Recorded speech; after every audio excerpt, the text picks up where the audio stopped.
द्वे ग लिखित मौखिक अभिव्यक्तिः वाचिकक्रियायाः वर्णरूपमेव लेखनम् प्रारम्भे क्रमशः ध्वनिस्वरूपम् अक्षरस्वरूपम् उच्चारणस्वरूपं च सम्यक् ज्ञात्वा तत्पश्चात् लेखनाभ्यासः मौखिक अभिव्यक्तिश्च करणीयः ध्वनिलेखनमेव लेखनम् भाषायाः सहजरूपं मौखिक अभिव्यक्तिं तत्प्रतिबिम्बरूपं लेखनम् लिखित मौखिक अभिव्यक्तयेः निम्नाङ्कित उद्देश्यानि प्रयोजनानि च भवन्ति यथा 1 भावः साक्षात् प्रकटीकृत्य लेखापनम् 2 अक्षराः व्यवधानयुता यथा भवति तथा प्रयत्नकरणम् 3 लेखनं रमणीयतया वर्णक्रमदोषरहितं यथा स्यात् तथा लेखापनम् 4 वाक्यनिर्माणं भावश्चानायासेन लेखापनम् 5 पदानि समुचितरीत्या लेखितुम् अवकाशप्रकल्पनम् 6 अप्रस्तुतविषयाः विना लेखनं यथा स्यात् तथा प्रयत्नकरणम् 7 एकस्य केन्द्रभावं विप्रियमानानि वाक्यानि एकस्मिन्नेव परिच्छेदे स्थापनम्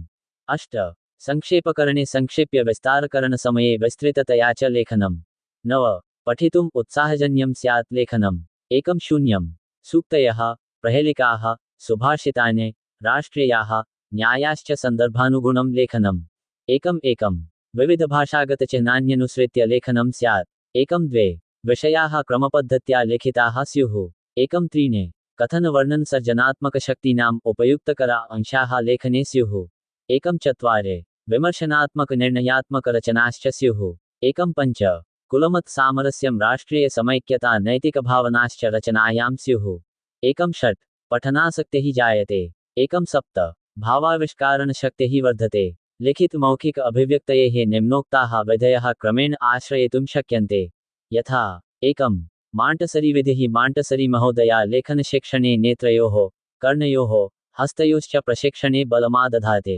प्रथमं काष्ठे फलके वा निर्मितेषु बृहदक्षरेषु छात्रैः अङ्गुल्याः सञ्चालनस्य अभ्यासः कर्तव्यः ततः परं तेषु एव अक्षरेषु पेन्सिललेखन्याः आवर्तनं कर्तव्यम् एवं छात्राः अक्षराणां स्वरूपेण परिचिताः सन्तः लेखनं शिक्षन्ते 2 रूपरेखानुकरणविधिः शिक्षकः फलके पुस्तिकायां वा अक्षराणां रूपानुसारं बिन्दून् स्थापयति छात्राः पेन्सिललेखन्या एतान् बिन्दून् योजयन्तः लेखनं शिक्षन्ते एवं पदानि वाक्यानि च लिख्यन्ते अधुना एतादृश्यः मुद्रिताः लेखनपुस्तिकाः आपणे उपलभ्यन्ते 3 स्वतन्त्रानुकरणविधिः शिक्षकः फलके पुस्तिकायां वा अक्षराणि लिखते छात्राः तानि अक्षराणि दृष्ट्वा तेषामधः तथैव लिखन्ते उच्चमाध्यमिकस्तरे अयं विधिरुपयुज्यते 4 जेकाटाण्ट् विधिः अध्यापकः छात्रैः ज्ञातचरान् शब्दान् श्यामफलके लिखित्वा वाचयते छात्रेभ्यः स्वपुस्तिकायां लिखितुमादिशते छात्रैः लिखितान् शब्दान् संशोधयते ततः परं पूर्वलिखितं दृष्ट्वा स्वयं तान् शब्दान् स्मृत्वा लिखितुं प्रेरयते एवं शब्दानां वाक्यानां च लेखनं शिक्ष्यते सुलेखस्य अभ्यासाय निम्नोक्ताः त्रयः विधयः प्रधानतया उपयुज्यन्ते अनुलेखः प्रतिलेखः श्रुतलेखश्च 1 अनुलेखः अनुकरणलेखनमित्यर्थः अनुलेखशब्दे अनु इत्युपसर्गः अनुकरणार्थः सुलेखस्याभ्यासाय अनुलेखः उत्तमं साधनं भवति शिक्षकः श्यामपटे छात्राणां पुस्तिकासु वा सुन्दराण्यक्षराणि लिखते छात्राः तदनुसृत्य बहुवारं लिखन्ते 2 प्रतिलेखः पाठ्यपुस्तकात् अन्यस्मात् पुस्तकाद् वा प्रतिदिनं कञ्चित् भागं स्वलेखनपुस्तिकायां लिखितुं शिक्षकेन बालकाः निर्दिश्यन्ते बालकानां प्रतिलेखस्य संशोधनं कृत्वा शिक्षकः वामपार्श्वरिक्तभागे आवश्यकाः सूचनाः लिखेत् एवं अभ्यासेन बालकानां सुलेखः सिद्ध्यते 3 श्रुतलेखः लेखनस्य अभ्यासाय प्रमुखं साधनं भवति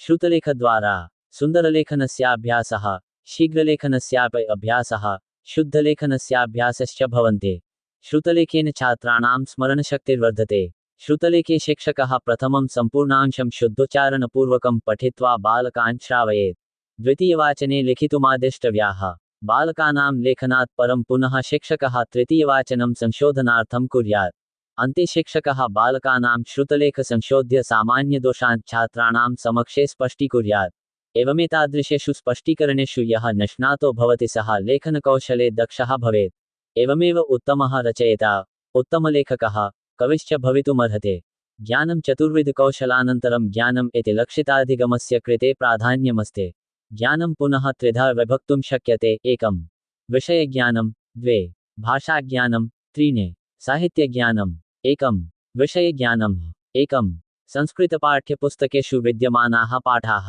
1-2 कविजीवनेतिहासादीनां विवरणं, व्यासः, वाल्मीकिः, भास, श्रीहर्ष इत्यादयः।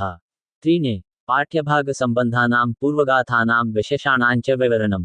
2 भाषाज्ञानम्। 1 नूतनपदानाम् अर्थज्ञानम्, अनुप्रयोगज्ञानसम्पादनञ्च।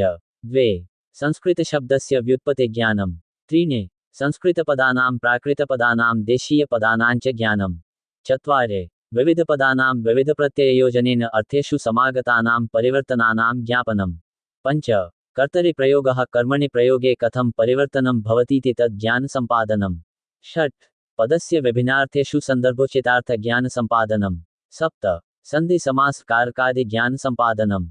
3 साहित्यज्ञानम्। वाङ्मयमनन्तमस्ते, कस्मिन् ग्रन्थे किं लिखितं, के च अंशाग्राह्याः, के च न ग्राह्याः, विरामसमये किं करणीयम् इत्यादीनां प्रश्नानां कृते समाधानमस्ति साहित्यज्ञानसम्पादनमेवेति। मयैः रुचिः सम्पादनीया। लक्ष्यसाधने अधोनिर्दिष्टानि स्पष्टीकरणानि आवश्यकानि सन्ति। यथा 1 साहित्यग्रन्थानां विस्तृतपठनं। 2 साहित्यस्पर्धासु भागग्रहणम्। 3 पाठ्यमानस्य पाठस्य आद्यन्तं कथासन्दर्भज्ञापनम्। 4 कवितारचनायां दक्षतासम्पादनम्। 5 साहित्यसभासु ज्ञानसम्पादनम्। 6 प्रसिद्धकवीनां ग्रन्थपठने आसक्तेः संवर्धनम्। 7 कवितासु विद्यमानानां रसभेदानां शैलीभेदानाञ्च ज्ञानसम्पादनम्। 8 संस्कृतिसम्प्रदायज्ञानं सम्पाद्य तयोर्विषये गौरवभावप्रदर्शनम्। 9 इतरभाषासु विद्यमानं साहित्यज्ञानसम्पादनम्। 1-0 कविसम्मेलने भागग्रहणम्। 1-1 निबन्धा, कथा, रूपक, पद्यादिलेखने दक्षतोत्पादनम्। घ शाब्दिक व्यावहारिक सांस्कृतिक अभिव्यक्तिः। लङ्क्षिताधिगमविशेषाः